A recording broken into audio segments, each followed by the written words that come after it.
Hello everyone, in this video I'll be showing you a Death Domain Cleric build guide in Baldur's Gate 3. This is a mod, but it's pretty much identical to the patch 8 version of the Death Domain Cleric. So with this, we get ourselves the cantrip Bone Chill as well. We get to choose a few different spells at later levels, but we get Ray of Sickness and the False Life at level 1.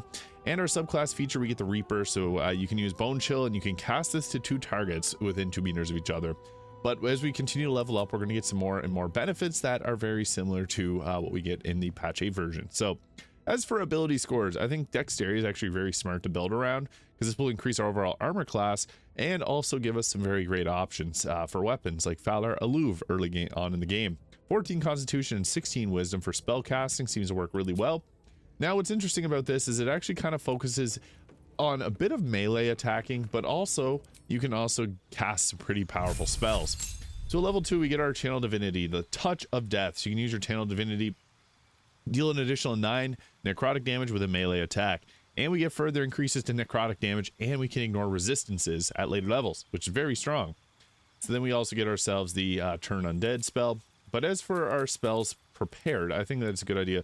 Create or Destroy Water works great. Inflict Wounds actually works perfectly here because it's necrotic damage, which will ignore resistances. Also not a bad idea of Guiding Bolt as a spell that can deal damage in Act 2 against the shadows. Command as useful as ever, and Bless or the Healing Word spell work great as well. And at next level you can always take another one of those. So at level 3 we get ourselves more spell slots. We also get ourselves Ray of Enfeeblement and Blindness for spells.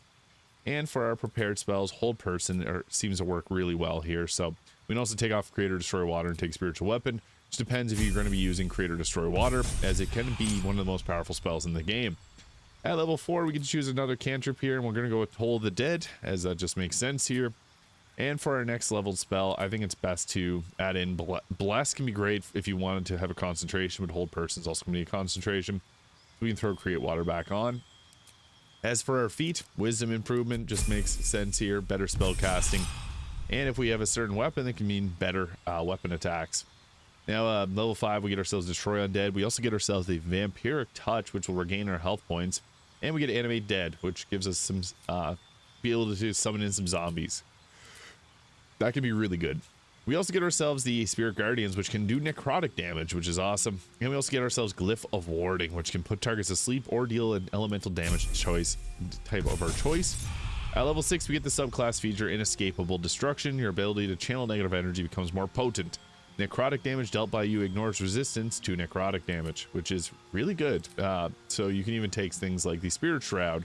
Whenever you attack a nearby enemy, you deal additional damage. This is again Mistress Spells mod for these using all base game mods, or all base game spells, but if you have Mistress Spells, that's a decent one too.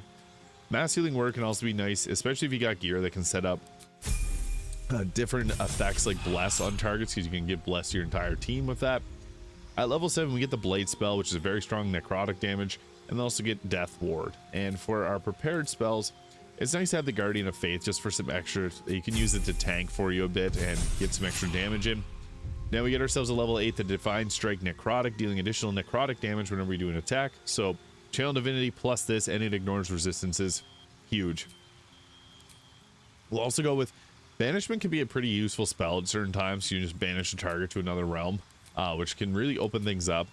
And we're going to go and take our Wisdom up all the way to 20 here. Now at level 9, we get ourselves Insect Plague, which is really effective, and Cloud Kill. These do both require concentration, so you got to pick one or the other. I really like going with the Insect Plague for the mobility decrease that you can give to the enemies. And at level 9 spells here, or level 5 spells at level 9, Flame Strike can be really good. You can also go with Holy Weapon for extra radiant damage. Planar Binding also has some merit. We could go with that. And we do get our best spells at level 11 here. Divine Intervention, you know the deal. And we'll take Word of Radiance here, or really any spell. If you got Mistress Spells, that just makes it even better. And then we can go back at previous level if we wanted to take something like Revivify, which can be actually kind of useful if we have no other scrolls of it. Now level 11, we can also just take these off. And Planar Allies can be the best choice for spell here. Harm can be good if you got this spell.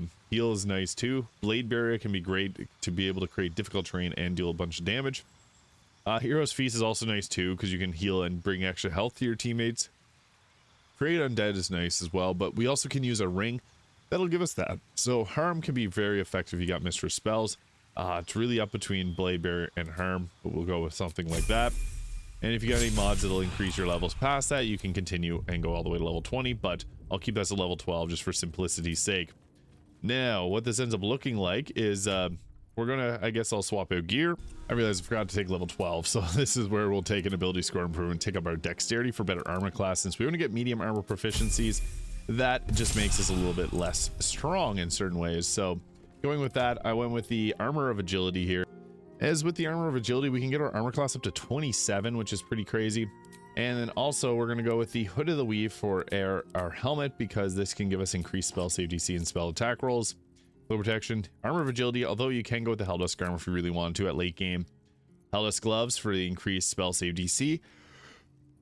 And we deal additional fire damage on our attack, so even more damage riders. Although if you have someone else to give these to, you can go with like the reviving hands, which are nice because they can apply whenever you have the reviving hands, you can apply blade ward whenever you heal, which is really good. And I also went with the Crypt Lord ring for that free create undead without having to use our spell slot. Ring of protection, Amulet of greater health for holding concentrations. Hell Rider longbow for increased initiative. Lyconia's walking fortress because it's the best shield in the game. And you can also swap out and use Staff of Spell Power for one cheeky reason. We can use this free arcane battery to summon in our friendly. I like the genie personally. The genie gets Thunderwave, which you can use to push back. The diva is also really effective too, so you choose which one of those that you prefer. And I like to have the Infernal Rapier here, but you do get the planar ally Cambion here, so that is kind of something that you don't really want because you can only have one of them at a time. But if you don't use, if you use up your level 6 spell slot, you can always throw this on any time. If you have Sharp Spear of the Evening, this can be a really good spell or a good piece of armor as well, or a good weapon as well, because this can give you the ability to hide out in darkness, which fits thematically with this.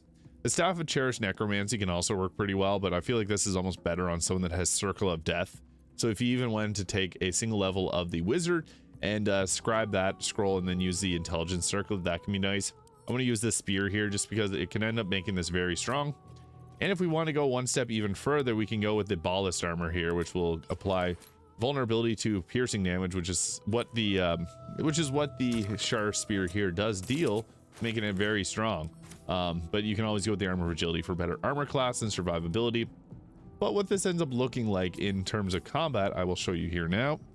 So just to start things off, you can go with like a Touch of Death here, which is a nice attack. I'm actually just going to drop down Insect Plague because this has great crowd control, and it's going to be, I'll show you, it's going to be very effective for keeping us alive. So we apply that, get into our fight here. Anytime that you know you can get into a fight, sometimes it's nice to set up the crowd control. And then we can go with our Touch of the Death here, which will hit very hard, as you're going to see. So we can go with that. We can roll a crit, but I'm not even going to because you don't even need that. You can see there, it hits hard because this will add additional 29 necrotic damage to an attack, which ignores resistances, which is really good. And I also like to summon in the Spiritual Weapon Maul because this can, oh, we got counterspelled. With the Maul, what you can do with the Maul is it can actually apply Daze, which makes it easier for you to land hold person. I should have probably went with the Shadow Edge of Darkness there to hide out in darkness, but I'll just move into a better positioning here and try to pull them through that Insect Plague. So we'll run back. I guess we'll go all the way back over here and let them deal with this. So we want to hide out in darkness if at all possible, because that's the kind of fits with the theme of the Death Cleric. What's nice, oh, 30 damage, that was perfect. And Insect Plague is just great for holding certain areas because it deals damage, and also because it just is super effective crowd control. So we're gonna hop over here. I think I should be able to use the genie's pushback and knock them off of ledges. But what's nice with the genies, you can also push them back into the that there. So we can also just push them into the Insect Plague. But we want to find a position here. I guess I can knock him and then knock them there. Hopefully take this one out. Yep, that worked. Perfect. It's exactly what we wanted. But once we get a line of them coming out of there, we can just use this to push them back into it, and that's going to be the most ideal. So we lost our concentration on Insect Plague for some reason there, but we also got ourselves the Edge of Darkness, which is really effective. I need to find a way around there because I want to set up in a specific position. I'll just take the opportunity attack. That's fine there, and we blocked it anyways. But we got this shadow soaked blade, which what it does is it creates darkness. So we can use this. I don't have enough movement speed. Of course I don't. Yeah, that was not ideal. We want to use this to create darkness, but we can also just cast the charge darkness as well, because this is another way of doing it. Or you can reapply the insect plague, because that went away for whatever reason there, and not ideal. The crowd control is great. That's what's going to allow us to just run around and set up. But yeah, I'll drop this insect plague back down because it'll hit multiple targets, and hopefully, I took out 2 of them, so that was actually a worthwhile trade. And then I'll cast the spiritual weapon here and drop that in, because that can apply your mauled, or it can apply the dazed, so that you can set your hold person and land those a bit more frequently. And the genie here, gonna do what genie does, and we can actually get 3 of them knocked back into the insect plague. Only 1 of them, but it dealt a good amount of damage, so that was perfect. And then you can shifting sands its way away, or shifting winds its way away, and yeah, it's pretty effective. So here we go. I'll now show off the Edge of Darkness, which makes this weapon very effective for this build. So we can attack with that, create darkness, and then we can just hide out inside of it. And that was lucky enough to be able to take on another target. And then once we're in the darkness, then we can start blasting with spells like Harm, which is going to do a ton of damage, and it's necrotic, so ignores resistances. We applied Harm and reduced their maximum health to 14, so perfect. That is really effective. It's from Mistress Spells, so just be mindful of that. And then we can also use our heal to keep our genie alive, so you can just roll with that if you don't have any spell slots. So it was a pretty effective turn there. And then the genie, again, the best way to use the genie is to get him in a position where he can knock things into your insect plague or off of ledges. That's going to mean they take more damage, and they'll have that slow, so we can just let them chill out there. They're going to jump back out of it. Typically what happens with insect plague. And yeah, finally get to use them all, and it can use the concussive smash to hopefully land that. And no, it didn't. Doesn't happen often, but this target will actually die if they go into there, so that was their own demise. They only have 14 health.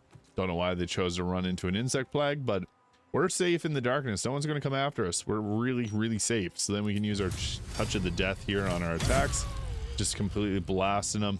And there's 1 more target left, and they're in there, so that's fine. We'll just run after them. And then we also got our free cast if you got the Illithid ability, which is absolutely makes this crazy. You can use Flame Strike. You can also use the Spirit Guardians. That's a nice effect too, but you got Mr. Spells, a Harm spell, perfect. I guess that didn't really do much because they didn't have their max health was already decreased. But yeah, I just want to show off any necrotic damage, and we can just chill out in here. What's also fun is that we can hit them with our Thunder Wave, and that'll take them out. So there's the Death Domain Cleric in Baldur's Gate 3. Let me know your favorite thing about this. Again, that was a mod, but very similar to the patch 8 rendition of it. So hit the subscribe button below if you enjoyed this video, and I'll see you all in the next video.